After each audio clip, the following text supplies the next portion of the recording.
Class is now in session. I'm Professor Hockey, and today we're discussing some pretty exciting news coming out of the Sharks camp today, and that is that they have signed defensive prospect Luca Cagnoni to an entry-level deal. Cagnoni was drafted last year in the 4th round, interestingly enough, but he has rewarded the San Jose Sharks with an explosive offensive season in the WHL. In fact, the first WHL defenseman in 30 years to put up a 90-point season. He helped lead the Portland Winterhawks into the playoffs and all the way to the final round of the WHL playoffs, where unfortunately they would end up losing, but it was still a massively successful regular season for himself and a really good playoff performance on top of that, which has earned him this contract. Now, of course, the major question becomes, why is it that Cagnoni was drafted just in the 4th round? You would think a 90-point defenseman breaking a long-standing record would manage to have been picked at least in the 2nd round, if not the 1st round. Well, the major issue for Cagnoni, which caused him to fall down many teams' draft boards,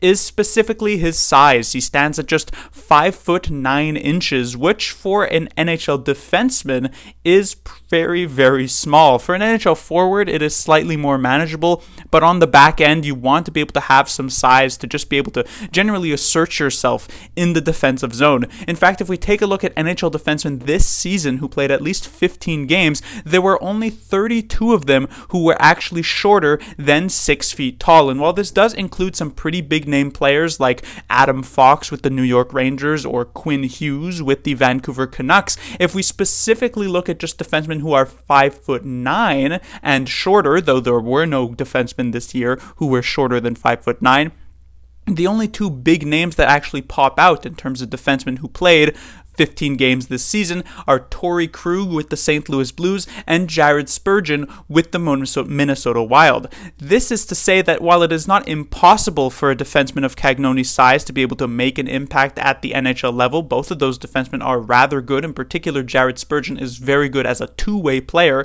on both sides of the puck, so that shows an ability to be able to get away with it at his size. The problem is that that's only 2 names. If you take a look at defensemen who are above 6 feet, it's a massive, long laundry list of players this past season. So it takes a specific type of skill set to manage to make it happen. Just take a look at this past season, Calen Addison with the San Jose Sharks. He had so many issues when it came to winning battles in front of the net, winning battles along the boards. It felt as though he would constantly get out-muscled and just walked all over by every other player on the opposing team. And this was because Calen Addison was relatively undersized, and even he stood at 5'11". So Cagnoni being a couple of inches shorter, it's going to be a much more difficult spot. This is not all to say that it is impossible to make happen, but as soon as next season, for instance, at just 19 years old, it's definitely going to be a bit of a long shot. And so where does the path of Luca Cagnoni take him next year? Well,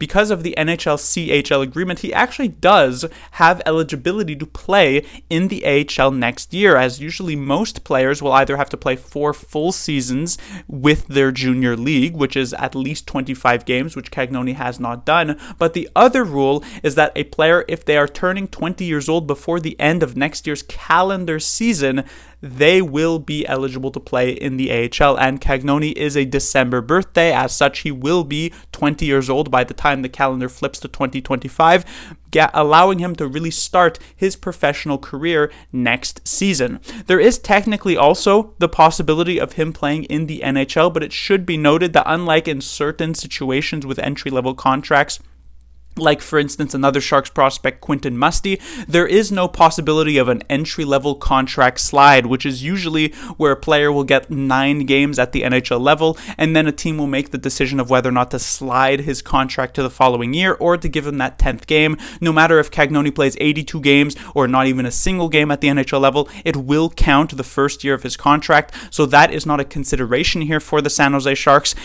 If he comes in and has the most amazing training camp of all time, there is certainly a possibility that he manages to make it to the main roster, but I would highly doubt it at this point, and it seems much more likely Cagnoni will start his professional career in the AHL and see where that can take him, playing against now men who are likely to be 10 to 15 years older than him, much bigger than him as well. We'll see if the strength and conditioning of Cagnoni is able to hold up at this increased level of difficulty. Class dismissed.